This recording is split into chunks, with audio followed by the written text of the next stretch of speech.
Assalamualaikum warahmatullahi wabarakatuh. Selamat pagi anak-anakku semua, anak kelas 6A dan kelas 6B. Semoga di pagi yang cerah ini kita selalu berada di lindungan Allah Subhanahu wa Ta'ala, selalu dalam kondisi yang baik, yang sehat. Amin. Hari ini Bu Guru akan mengulang lagi materi tentang satuan waktu ya. Satuan waktu di sini pasti kaitannya dengan hari, tahun, bulan, dan jam gitu ya, yang berkaitan dengan waktu. Nah, kita mulai saja. Dalam satuan waktu ini nanti akan belajar mengkonversi satuan waktu yang berbeda begitu ya. Kita hanya mengulang-ulang saja karena kita sudah pernah belajar ini, jadi kita review lagi, kita ingat. Yang pertama, konversi yang pertama, 1 milenium itu setara dengan 1000 tahun. Kemudian 1 abad setara dengan 100 tahun.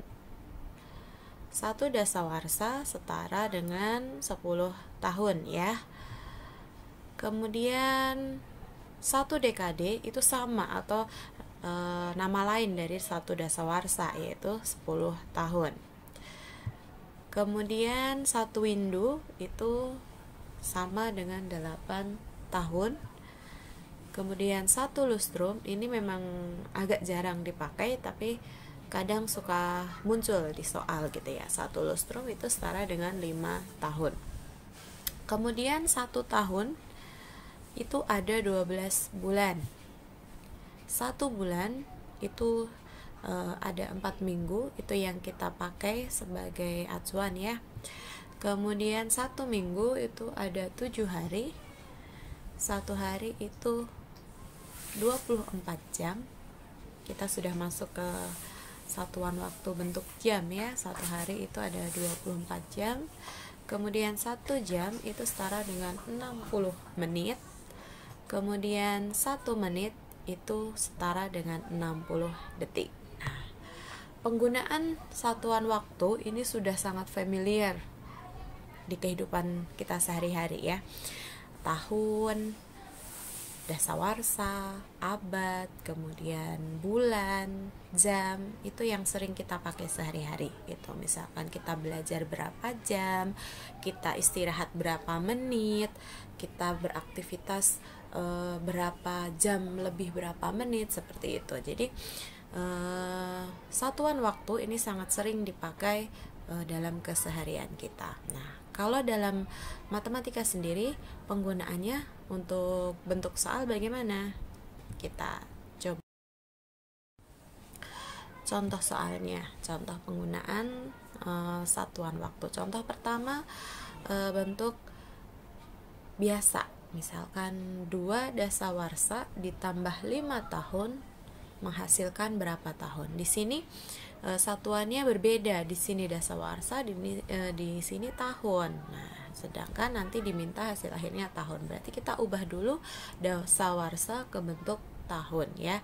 Berarti 2 dasawarsa itu setara dengan 20 tahun ditambah 5 tahun, hasilnya 25 tahun. Baik, contoh yang kedua, ini sudah ke bentuk jam ya. 1 jam ditambah 30 menit itu setara dengan berapa menit. Nah, di sini satuannya juga berbeda. Sekarang kita ubah dulu, 1 jam itu setara dengan 60 menit, kemudian ditambah dengan 30 menit menghasilkan 90 menit. Mudah ya anak-anak ya. Kemudian contoh yang ketiga itu dalam bentuk logika atau soal cerita penalaran begitu ya. Misalkan umur Ayub 2 tahun yang lalu adalah 3 lustrum. Ingat 1 lustrum tadi berapa? Iya, 5 tahun. Kalau 3 lustrum berarti 15 tahun. 3 dikali 5 tahun menghasilkan 15 tahun. Nah, di sini pernyataannya umur Ayub 2 tahun yang lalu adalah 3 lustrum. Jadi 2 tahun yang lalu umurnya Ayub 15 tahun. Pertanyaannya, umur Ayub sekarang berapa? Gitu ya. Jika 2 tahun lalu umur Ayub itu 15 tahun, berarti sekarang umur Ayub ditambah 2 tahun menjadi 17 tahun. Begitu ya anak-anak ya. Jadi biasanya nanti soal-soal satuan waktu itu lebih sering muncul di soal penalaran seperti ini yang kaitannya dengan umur atau usia seseorang begitu ya. Nah, untuk mencoba masih ingat atau tidak berkaitan dengan satuan waktu, coba nanti kerjakan latihan soal berkaitan dengan satuan waktu yang ada di Google Form ya. Nanti akan Bu Guru kirimkan linknya. Coba ingat-ingat dulu tadi konversi satuan waktunya, kemudian kerjakan soalnya. Soalnya nanti berupa penalaran gitu ya. Baik, untuk pembelajaran pagi ini Ibu cukupkan. Assalamualaikum warahmatullahi wabarakatuh.